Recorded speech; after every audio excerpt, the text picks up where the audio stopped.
এই জলপাইয়ের আচারটি একবার বানিয়ে দেখুন। আপনি সহ পরিবারের সকলেই এর প্রেমে পড়ে যাবে। একদম ঝামেলা ছাড়াই হাতে মেখে খুব সহজে বানিয়ে ফেলা যায় এই আচারটি। এতে চুলার ঝামেলা নেই, রোদ্রের ঝামেলা নেই, সব কিছু ঝামেলা ছাড়াই বানিয়ে ফেলতে পারবেন ঝটপট হাতে মেখে নেওয়া এই জলপাইয়ের আচার।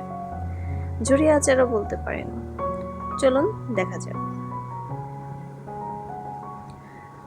জলপাইয়ের আচারটি তৈরি করার জন্য আমি নিয়েছি জলপাই, প্রায় 1 কেজির মতো নিয়েছি। জলপাইগুলোকে ভালোভাবে ধুয়ে নিতে হবে। ধুয়ে নেওয়ার পরে পানি ঝরিয়ে নিয়ে একটি গ্রেটারের সাহায্যে এভাবে গ্রেট করে নিয়েছি। এই ক্ষেত্রে একটা টিপস বলে দেই, জলপাই যেদিন আনবেন তার 2 দিন পরে যদি করা যায় তাহলে জলপাইটা একটু নরম নরম হয়ে যায়। ওই ক্ষেত্রে জলপাইটা গ্রেট করে বা অন্যান্য আচার বানালে অনেক ভালো হয়।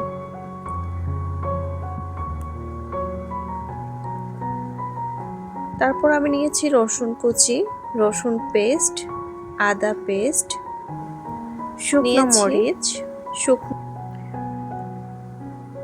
সবগুলো উপকরণ আমি একদম রেডি করে নিয়েছি। শুধুমাত্র ঢেলে দিয়ে সবকিছু মেখে নেব। এছাড়াও আরও কিছু ঘরোয়া মশলা আমি ব্যবহার করছি, যেগুলো হাতের নাগালেই থাকে আমাদের ঘরে। নিয়েছি লবণ 1 চা চামচ, সরিষাগুলোকে একটু টেলে নিয়েছি। এখানে হলুদের গুঁড়া, মরিচের গুঁড়া, জিরার গুঁড়া, ধনিয়ার গুঁড়া। নিয়েছি সরিষার তেল 1 কাপ। এখানে নিয়েছি বিট লবণ, গোলমরিচ গুঁড়া আর স্পেশাল একটা মশলা। আর এখানে হচ্ছে 5 ফোড়ন গুঁড়া। ভিনেগার নিয়েছি আধা কাপ, চিনি নিয়েছি 1 কাপ। তেল পরিমাণে আরও একটু লাগতে পারে, যদি লাগে আমি অবশ্যই ব্যবহার করব।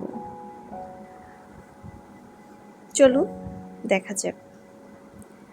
আমি গ্রেট করে রাখা জলপাইগুলোকে একটি বোলে ঢেলে নিয়েছি।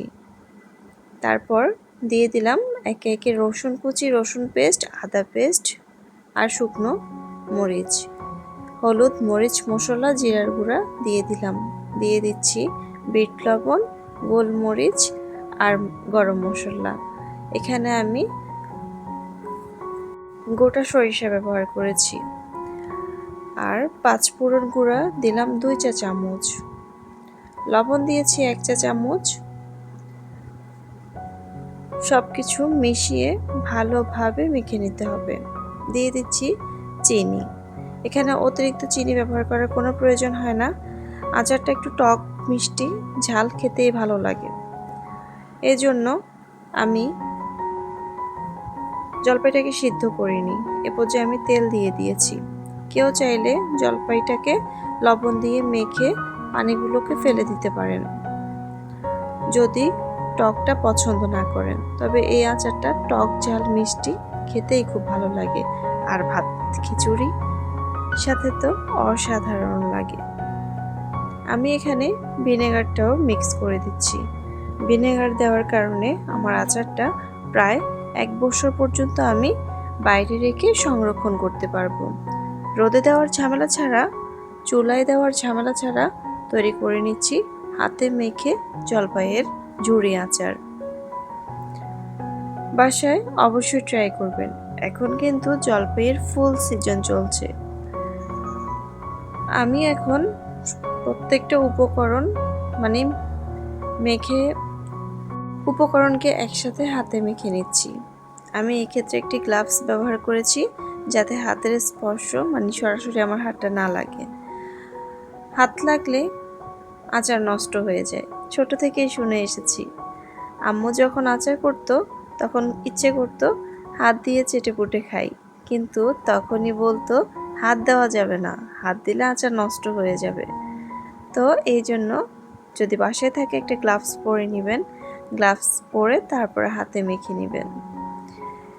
খুব সহজে তৈরি করে ফেললাম হাতে মাখা জলপাইয়ের ঝুরি আচার। এটি কিছুক্ষণ পর ঠিক এ পর্যায়ে চলে আসবে। কিছুদিন রেখে খেলে অসাধারণ লাগবে। ঝটপটও খাওয়া যায়, কোনো সমস্যা নেই। রোদে দেওয়ার ঝামেলা মুক্ত আচারটি বাসায় ট্রাই করতে ভুলবেন না। কেমন লেগেছে অবশ্যই আমাকে কমেন্ট বক্সে জানাবেন।